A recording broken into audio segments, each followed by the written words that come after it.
Celebrating 46 years on the air, award-winning Farmweek is a production of Mississippi State University Extension.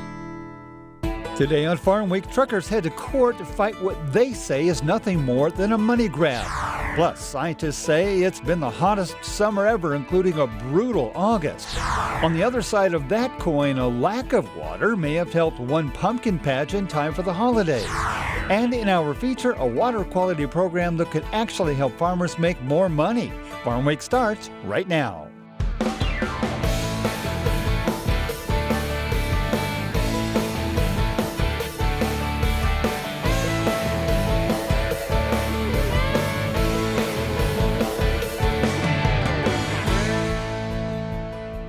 Hello everybody, I'm Zach Ashmore. And I'm Mike Russell. As always, good to have you with us again here on Farm Week. Not long ago, we reported on the massive shortage of truckers, including those who serve the ag world. Now, another challenge, truckers and farmers in Washington state teaming up. They are suing the Department of Ecology over fuel surcharges. Eric Wilkinson has the details.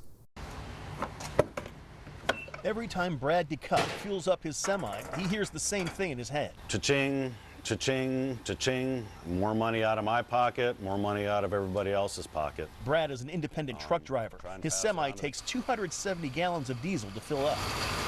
Went to Oregon, came back up. I put 215 gallons in at $5.09 a gallon. Cost me $1,086. A sizable chunk of that is a surcharge for the Department of Ecology's Climate Commitment Act. But when that law was passed 2 years ago, the agricultural sector was exempted. That includes truckers. Now, though, Brad and his fellow truckers are still paying it. He's had to raise his rates. If I don't, I'm eating all of that, and then I'm not making as much money, and eventually I go under. Those costs are being passed on to farmers who have to pay higher rates to move their products. Farmers like Jason Vanderkoy, who are also paying the surcharge to fuel their equipment. The costs keep piling up. And those costs, they just keep getting passed on to all of a sudden till the end of the line. And unfortunately, the farmer, most of the times, are the people at the end of the line. Now, the Washington Trucking Association and State Farm Bureau are planning to take the Department of Ecology to court, seeking a declaratory judgment to confirm Ecology is violating the law and force the end of the surcharge. WTA has launched a campaign to raise $50,000 to cover legal costs. For Brad, the ching, ching, ching at the pump just keeps ringing. What is this actually fixing? To me, it's absolutely nothing. It's a money grab. Adding to the pain at the pump for truckers, Saudi production cuts are likely to send world diesel prices soaring even more. If you thought it was hotter than usual, you're right. It's been the hottest summer on record. Unprecedented heat drove up demand for electricity in August, and crop conditions are the worst in more than a decade. Josh Bittner has the story. The Northern Hemisphere has just had its hottest summer ever measured, as August capped a brutal season of deadly temperatures, according to the World Meteorological Organization. Last month was the hottest August on record, second only to July 2023 in overall hot months. Ocean temperatures topped 69.8 degrees, also the highest recorded. An El Niño year is known for warmer conditions, but so far, 2016 is still the hottest, according to the European Weather Service Copernicus. The condition of U.S. corn and soybeans again deteriorated, now to the point that it was in 2012. Extreme heat and continued dry patterns zapped many acres. USDA's weekly snapshot revealed 53% of the nation's soybean crop as good to excellent. The corn crop is in a similar position, with 53% listed as good to excellent. This is the lowest rating at this point in the season since the historic drought of 2012. The current drought monitor from the University of Nebraska reveals 50.98% of the country in some form of drought, an increase over the last week. Heavy rainfall from hurricanes and tropical storms helped overall national numbers, but in the Midwest, expansion of D2 and D3 conditions were commonplace. Pipelines are all across the country, but the area from Texas to the Great Lakes has the highest concentration. CO2 is the next frontier. Hearings on 3 projects have been going on for months. Recently, one plan hit a roadblock. Peter Tubbs has more. The South Dakota Public Utilities Board unanimously voted to deny Navigator CO2 Ventures' application to construct a CO2 pipeline on the basis that it did not satisfy multiple criteria in the application process. The proposed pipeline would have transported CO2 from 5 ethanol plants in South Dakota to be sequestered in Illinois.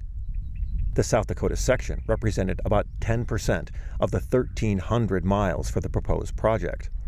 The company can reapply the South Dakota section of the project to the Public Utilities Board. Mr. Ellingson's testimony will be admitted. Hearings for another CO2 pipeline continued in Iowa this week.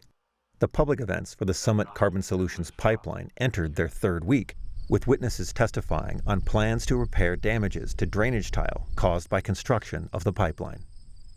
If tile work's being done, is the landowner able to be present and then, oh, Mr. Ellingson, we need to do this and this, or I noticed that? Are they allowed to be part of the process, or kind of be a watchdog, if you will? Yes. And if the landowner says, okay, this is how I want you to do that, do you take direction from the landowner, or do you have to defer to Summit since that's who you're contracted to? We work directly with the landowners. Our role in this project is to ensure that the landowner's tile is put back to exactly the way it was or better from when it was broken by the pipeline company. So do you believe therefore that you have leeway to make modifications or changes, repairs based on what the landowner in the field is telling you without double checking that it's okay with Summit? Within the scope of the project, yes. The Summit pipeline will transfer CO2 from ethanol plants in 5 states to North Dakota for sequestration. As we know, a drought is highly problematic for agriculture, but for one important seasonal crop, the holiday season coming up, a lack of water may have actually helped production. Susan Elizabeth Littlefield visits a Minnesota pumpkin patch. All's quiet on this New Prague farm, but not for long. And nature tells him to grow upside down so he doesn't hold water here. Fran Barton, I can kind of tell this one will end up being a white one, and her son Joe are feeling out the harvest. And what's your emotion as you look right now?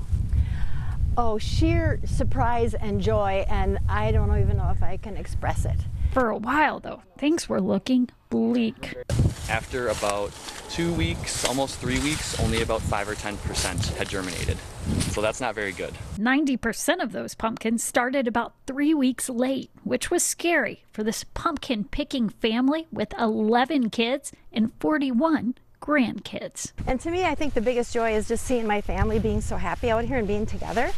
But the second joy is passing that on to people who've not been in the country. And now they know that they will be able to once again invite droves of guests out to the country. Thankfully, the hardy, deep-rooted crop doesn't need much water once it starts growing. Isn't he just absolutely beautiful? It's pretty fortunate that with the little rain that we got, things are looking this good. And the weather seemed to dry up, a pesky problem. I did not see one squash beetle this year. Yeah. No bugs. But there are plenty of pumpkins in plenty of colors, shapes, and sizes, planted with love. What is your hope with every pumpkin that they take home with them? That it brings them some joy, and I think it brings families together. It does ours. Who would have thought that pumpkins would do all that? Mother Nature appears to be helping out the Bartons yet again. Cooler nights expected are helping to make the pumpkins easier to pick. In Southern Gardening this week, Stripes isn't a Bill Murray comedy film. It's a unique pattern on a plant you might actually enjoy having inside your home. It can be a little temperamental, but it's definitely beautiful. Here's Eddie Smith with more.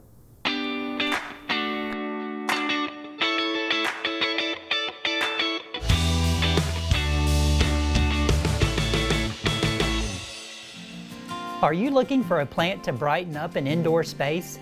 Consider one of these calathea plants that have recently been reclassified as gophertia. Gophertia zebrina, commonly known as zebra plant, has striking ornamental leaves which feature zebra-like stripes. This compact evergreen perennial has dark green leaves which show broad parallel chartreuse stripes.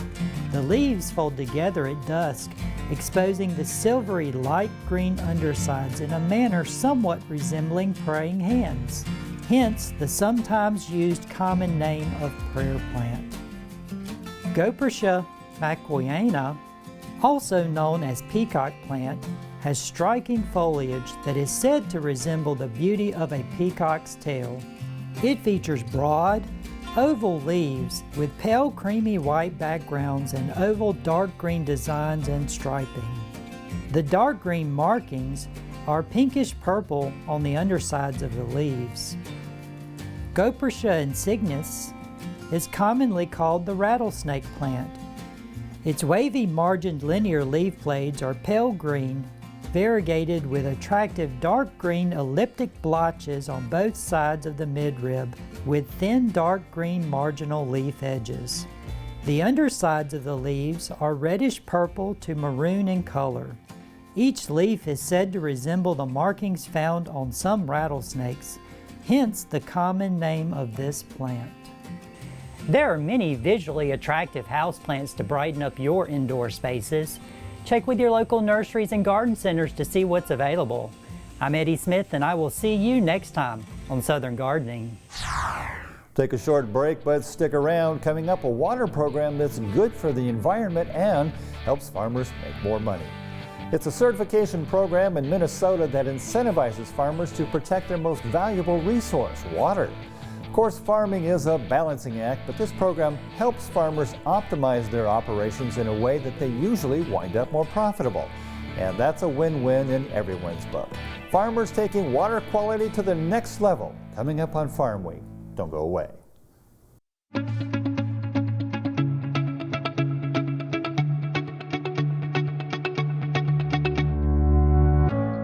I believe in people and their hopes, their aspirations and their faith, and their right to make their own plans and arrive at their own decisions, and their ability and power to enlarge their lives and plan for the happiness of those they love. I believe that education, of which extension work is an essential part, is basic in stimulating individual initiative, self-determination, and leadership. That these are the keys to democracy, and that people, when given facts they understand, will act not only in their self-interest, but also in the interest of society. Because I believe these things, I am an extension professional.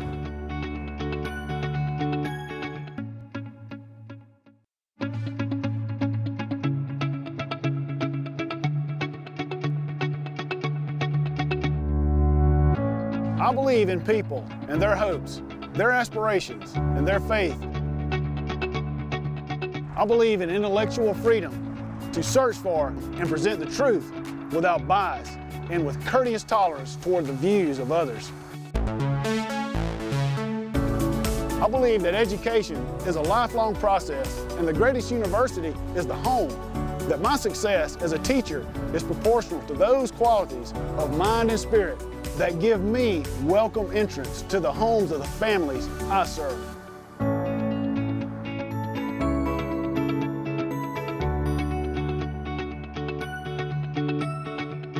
Because I believe these things, I am an extension professional.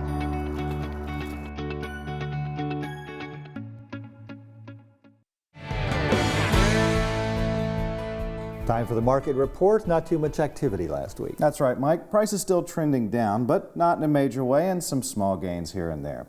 We'll get into it, but first, the numbers. We'll take a look at this week's biggest gains and losses. And then in our row report, we see what the experts have to say about the grain markets. And finally, a look into what's moving the livestock markets. So, markets closed last week with no real shockers. Grains climbing up ever so lightly while livestock still mixed. Let's take a look. Last week's biggest gain, sugar, up ½ cent. That's a near 2% rise from the previous week. Last week's biggest loss, soybean oil, down over 2¼ cents, a near 4.5% decrease from the previous week. So, row crops still in a lull price-wise. We've seen a drop in grains with some small rises here and there. Why is that? Uncertainty with the grain narratives stemming from the Ukraine war. According to analyst Christy Van Ancheseth, it stems from a question. Does the war still affect the prices? I don't think so. I mean, I think it grabs some headlines, but for the most part, you look at the wheat market and how far it's scaled back. I think that people are sick of hearing about the whiplash between Russia. You know, you'll hear one story and it might be friendly, but the next day it's a completely different narrative, like you said. And so then you come back and you take these traders out of the market. And so I really think everyone has stepped away from the market for that reason. They're sick of being all over the place. And that's what we're seeing right now. Corn needs a friend. Soybeans tried doing it earlier, and I think if you could get that wheat action above 750 for Kansas City wheat, you could get corn to do it. And I think next week for our crop report, that's going to be the deciding factor whether corn can do it or not. Seasonally, we round out a bottom towards the end of September, so it might take a little bit longer, but I think we might get it. I think the people have moved on from the hot and dry. You know, even if we trend hotter, it's still not going to be that really, really big heat probably. So I think people have moved on to focus on South America weather for soybeans and for corn. The difficulty is that the heat stress that we saw for those 3 weeks is probably not going to be seen until you get yield monitors. It's not something that USDA might see in this next report doing boots on the ground. I'm a little bit concerned about that it's going to be more of a test weight issue, that it's going to take that, you know, harvest activity before you really know what kind of damage that did. So July I was here and we got down to Iowa and I was like, this is such a good looking crop. It's phenomenal. I was back about a month later for a family get together and I couldn't believe the crop deterioration along the way. So that was kind of surprising to me. Now when we're coming down, it's amazing to me how different each field is. There's a lot of fields that look like they could be combined pretty soon. And there's a lot of beans that are still lush green. And so it's kind of weird to see that difference in there. And I think when you look at kind of a field, you've got that sense that it's going to be a difficult harvest for soybeans because you're going to have some ready and some not. And you can see it throughout the fields. But I think more or less you have enough stories right now in an early start for Brazil. Some areas that are having some good moisture coming their way. I think you have enough sentiment around the market to tug this market in either direction. And so what we're ending up doing is consolidating in this $13.75 to $13.85 range, and we're not getting anywhere. If we can get above $14, it opens up targets to $14.40. I think beans have the most to gain from USDA's crop report next week. I think that's the one where we look at kind of the carryout levels, how small they are, and also we don't have a lot of room to give right now for the yield, and we've done a pretty decent job of catching up on export sales. I think that's been one of the key things is we've had consistent sales. They have not been anything that's been really attractive, those big ones that you like to see, but they've been consistent. Moving on to livestock, an inverse from last week, hogs down slightly while cattle up slightly. Christie says herd size the biggest factor, as we already know, but it also leads to another question. Is the price of the dollar also affecting things? I think that you could see that seasonally. You know, you looked at this market and they were supposed to be dropping starting August 1st, both live cattle and feeder cattle, and we didn't see that. And so maybe that seasonal drop was actually the consolidation pattern that we saw on the chart, and that you're getting to an opportunity where we can start rallying here for live cattle. Feeder cattle seasonally takes a little bit, but I think that the potential that we've had has been good. I think that momentarily the dollar can affect the markets. You know, grain markets, I think it has that longer impact when you look at export sales, especially when you're looking at kind of like the wheat complex where it's traded so many different areas. But when you look at the cattle markets, I think that is more driven on exports and domestic usage and tight supplies, that I don't think the dollar has enough power to kind of override the fundamental tightness that the market has right now.